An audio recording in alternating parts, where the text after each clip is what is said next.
চাকদা ব্লকে পঞ্চায়েত সমিতির উদ্যোগে 48টা অঙ্গনওয়াড়ি সেন্টার নির্মাণ অবস্থায় ছিল এবং সেগুলো আজকে আনুষ্ঠানিকভাবে এখানকার যারা অঙ্গনওয়াড়ি ওয়ার্কার্স আছে তাদের হাতে উদ্বোধন করা হবে, তাদেরকে দেওয়া হবে। এবং এবং এই জন্যই যে আসন্ন সুসংহত শিশু বিকাশ প্রকল্পে শিশু এবং গর্ভবতী মায়েদের জন্য আমাদের সরকারের উদ্যোগে যে অত্যাধুনিক পরিকাঠামোগুলো তৈরি করা হচ্ছে সেগুলো আমরা এখানে সাধারণ মানুষের স্বার্থে এগুলো আজকে দ্বার উদ্বোধন করে দিলাম।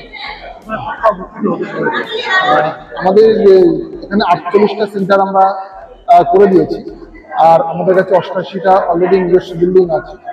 এরপরে আমাদের টার্গেট আছে 404টি বিল্ডিং করা মোট। আমরা দেখছি গ্রাম পঞ্চায়েত এবং পঞ্চায়েত সমিতির তরফ থেকে এই বিল্ডিংগুলো পার্ট বাই পার্ট করে আমরা যাতে নিজস্ব বিল্ডিংয়ে কনভার্ট করতে পারি সেই উদ্যোগ নেওয়া হচ্ছে। বিভিন্ন সময় তো অভিযোগ হচ্ছে যে অঙ্গনওয়াড়ি খাবারগুলো হয় না, আমাদের প্রাইম উদ্দেশ্য হচ্ছে যে পুষ্টিগুণ সম্পন্ন যে খাবারটা আছে তার জন্য বাচ্চা এবং মা দুজনেই পায়, এবং তার জন্য নিজস্ব পরিকাঠামোর অত্যন্ত প্রয়োজন। তাই সেই নিজস্ব পরিকাঠামো যেখানে যেখানে আছে সেখানে সেখানে আমরা নিরাপদ খাবার পরিবেশন করতে পারি।